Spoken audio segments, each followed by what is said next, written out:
back to my YouTube channel. My name is Ovy Lola. Before we begin, I want to say a huge thank you to everyone who subscribed to my first ever video. You guys are the realest. If you're brand new on this channel and you've not subscribed, what are you waiting for? Hit the subscribe button and also hit the notification bell, so when I have brand new videos, you will be the first person to know. So I'm going to talk about how I relocated from Lagos, Nigeria to Canada, Alberta. Before we begin, please note I am not an immigration consultant. I'm just sharing my story. If you're needing proper advice, I will advise you to go onto the IRCC website, which is Immigration, Refugees and Citizenship Canada, and there are lots of resources on there, lots of information that would help you. So now we've gotten that out of the way, let us begin our video. For my master's degree, I should have moved to Canada, but after weighing the options back and forth, I was like, you know what, I'm going to the UK. I was very young back then. I did my master's in 2014 and I felt UK was best for me at the time because UK was close to Nigeria and it's not as cold as Canada back then. If only I knew I would be in this Canada today. Guys, never say never. I relocated to Canada as a permanent resident through the Canada Express Entry program, which is also known as the Federal Skilled Worker Program. And back then, before you apply, you need to check if you're eligible. And the Federal Skilled Worker Program is a points-based system. Also, the Express Entry Program is also a points-based system. For the Federal Skilled Worker, you needed 67 points out of 100, and I had the 67 points. So for the Federal Skilled Worker, you're graded based on your age. Then you had to be at least below 30 to have really high scores. So you're graded on your age, your education level. Then I had a master's. You're also graded on your language, which is IELTS. I had not done IELTS then, so it was just more of like an estimate, right? So your age, your education level, your education, be it BSc, master's, or PhD. If I had Canadian work experience, I've never been to Canada in my life, so I had zero. And it's best to always be honest, because if you lie, they will still find out. Ask if you have, any family member or sibling in Canada. I didn't have. And then foreign work and language. Like I said, I had not worked in Canada. So when they calculated my age, my education, my language, I had 67 points out of 100. So when I heard the good news, I was eligible. I did the eligibility assessment for the Express Entry Program. Express Entry, you're also graded on almost the same points. Age, I was graded on age. Like I said, then you had to be below 30 to have really high points. I was graded on my education again. For languages, IELTS. So then I had not done IELTS, but you could just put in like scores. So then I put listening 8.0, reading 7.0, speaking 7.0, writing 7.0. Your work experience, they will ask you, what work experience do you have? So after I created my profile, I put in all this information that I needed. Then, I submitted because I had not yet done the real IELTS. And then I had to also do my educational credential assessment. So for sure, that is ECA. So going back, I saved and closed. The first thing to do is to register your Express Entry profile, right? And then you save and close to start getting your documents. So the first document that I started was the educational credential assessment. That's when you assess your results. Remember when I mentioned that I put in I had a master's? So yes, this is not the time to now prove that I had a master's. So I had to contact ICES. They're based in Vancouver, in Canada, to evaluate my degree. So after selecting ICES, the next step was for me to contact my university in the UK. Once that was done, then they mailed it directly to ICS. That took almost 2-3 months before I could get good news from ICS saying, okay, we received your transcripts and then we've actually gone through the process of verifying that you have a master's degree. The reason why I did that was because I needed my UK master's degree to be evaluated to a Canadian master's degree. To cut the long story short, my degree was evaluated and assessed to be a Canadian master's degree. So another thing I should say, the 2-3 months while I was waiting, I was not just sitting down. No. I started preparing for IELTS. I started preparing for IELTS. If you do not know IELTS, IELTS is an international English exam you must take if you're wanting to migrate to Canada. IELTS has 4 courses. That's listening, writing, speaking, and reading, and you will be evaluated and graded on these 4 different courses, and you must pass all 4 at once. So to cut the long story short, I did the exam December. By January 3rd or 4th, my results came out and I passed. I said, God, thank you. IELTS, I crushed it. So after I passed my IELTS, then, remember the express entry profile I was telling you guys about? So when I got my ICS result that they had evaluated my master's degree to be a Canadian master's degree, I put in the information in my profile. So I kept on updating my profile as my results were coming in. When my IELTS results came in, I put my results, so the scores, I put them on the express entry profile. And then, you will not believe it. Let's say I uploaded my results and I submitted my profile, let's say January 4. The following week, because then they're doing weekly draws, right? The following week, guess who was called? Guess who was given invitation to apply, aka ITA, moi. I was invited to apply and they gave me 60 days. This was January 2020. I had 60 days. I was given a deadline of March 2nd or 3rd. So I had from January 8th till March 2nd, I think March 2nd, to provide all the documents I needed. And another thing I should mention, I moved to Canada as a single applicant. So now only me waka, only me and myself. Only me and myself. I moved to Canada alone. So then for the proof of funds, then it was around 13,500 Canadian, not USD card, 13,500. So I needed to prove that. When I was filling the form, I said, yes, I have that money. So I put it in. So when they gave me invitation to apply, meaning your time starts now, go and start gathering all your documents. The first document, I already had my IELTS now, my results, so I had that, which was good. So the first document I needed was a police report. Police reports means any country you stayed more than 6 months, you need a police report. I did my master's in the UK for almost 1.5 years, almost 2 years, so I needed a police report from the UK. So I had to contact ACRO, ACRO, in the UK, so ACRO Criminal Records Office. So I had to contact them, and I'm not really going to say much about this, but if you guys are wanting a different video for me to break down like all the things I listed for the police report or any other category, let me know and I'll do another video. But I had to get a police report from UK and also from Nigeria. The second thing I was to prove was my proof of funds. Remember, 13,500 Canadian dollars, and to prove that I had that money.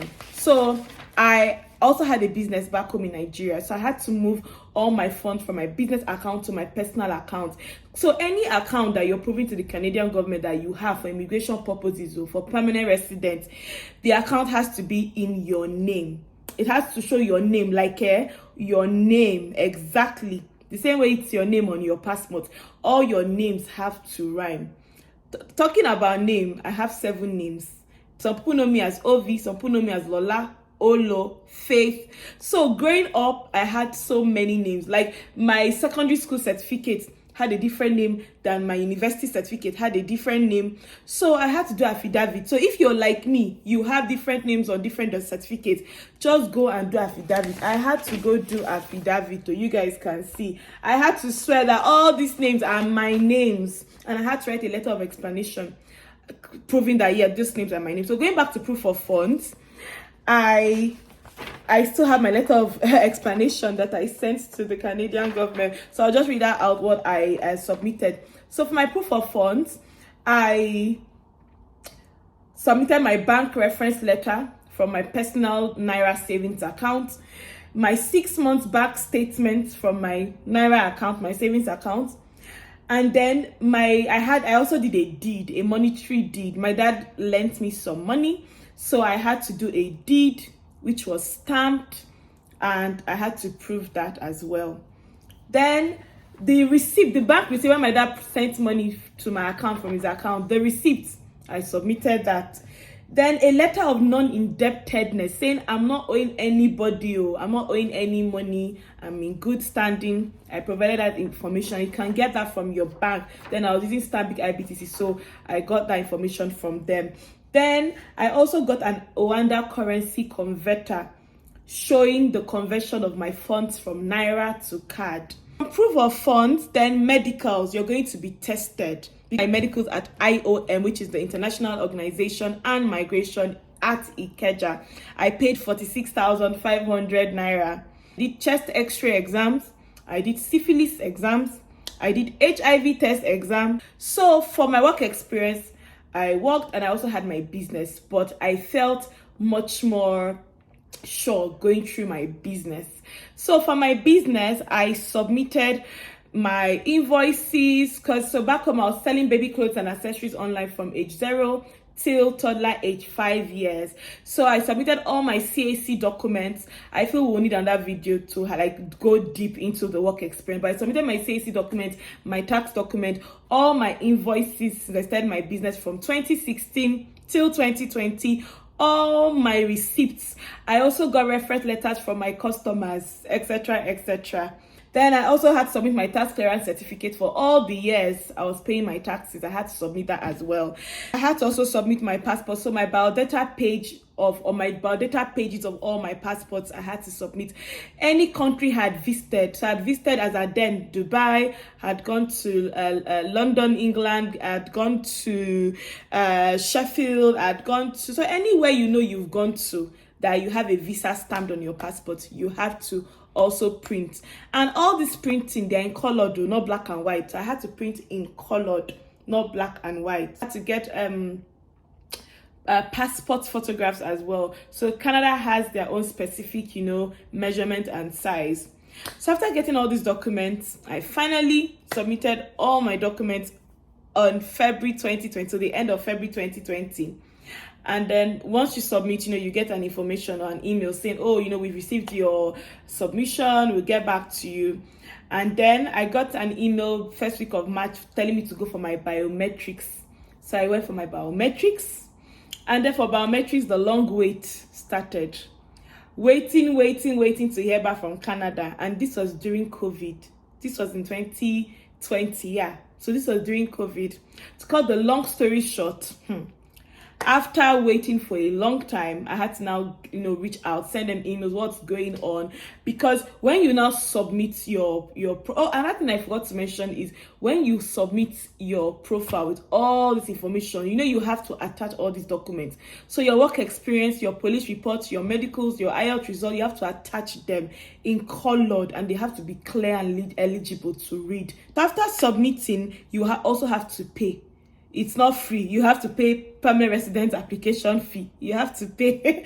I can't remember the fee now, but I think everything was 1,500 CAD. Now I know it's increased, so and it's per person. So going back, once I submitted, I did my biometrics test, and then the long wait started. When you submit your profile, you get your UID, like a reference number for your express entry profile. When you're waiting, and you log online to check your updates, to check your application, to see how it's going, to see if there's any progress, you're graded on your eligibility. Are you eligible? Like, are you truly eligible? They grade you on your criminality, your security checks, background checks, and your visa office. So I remember 2 months in, I didn't hear anything. So I emailed them, please, can I know my visa office? Has my my background check been completed? My security, my criminality? I asked all those questions. And they replied back to me maybe 3 months down the line saying, no, nothing has started. But around August, from February when I applied, things started moving. And to cut the long story short, I got my permanent residence, or I got the email. I got the ready for visa email in September. Hey, did I got that email? I was over the moon. Then I was asked to submit my passports. That's passport photographs, the letter from IRCC, my payment slip. So then I had to submit. So then, it was during COVID. and visa office in Lagos was not working, but Ghana own was working. So I had to submit my passport photograph, my letter from IRCC saying ready for visa, my payment slip of Ghanaian cedis, 331 Ghanaian cedis to process since the visa office was in Ghana. And then I had to print out the CVAC consent form to the visa office in Ghana. And then I had to use DHL to dispatch all my documentation. To cut the long story short, October 2020, hey, I got my package from DHL with my Nigerian passport, but with my Canada visa stamped on it. You know when you've been waiting for something and it's finally here? I don't know how to explain that feeling to you guys. So I was really excited when I got the final email, with my visa, with my passport. And when you get your package, you will get a COPR, which means confirmation of permanent residence. When I got that COPR, I had an expiry date of 2021, January 22. So January 22, 2021, I must have stepped in Canada. If not, all the journey, everything is gone. So I had, even though it was a bit stressful, I had to rush and, get myself together, get my flight ticket. So please, if you're in the process or you're about to begin, I just tried to gloss around it just to give you guys an explanation on how my journey went. But if you're wanting a detailed video or you're wanting like a deeper explanation based on proof of funds, my work experience, my medicals, police reports, please comment and state, hi Ovy, please could you discuss more on so, and I'll be more than happy to create another video explaining in detail to you all.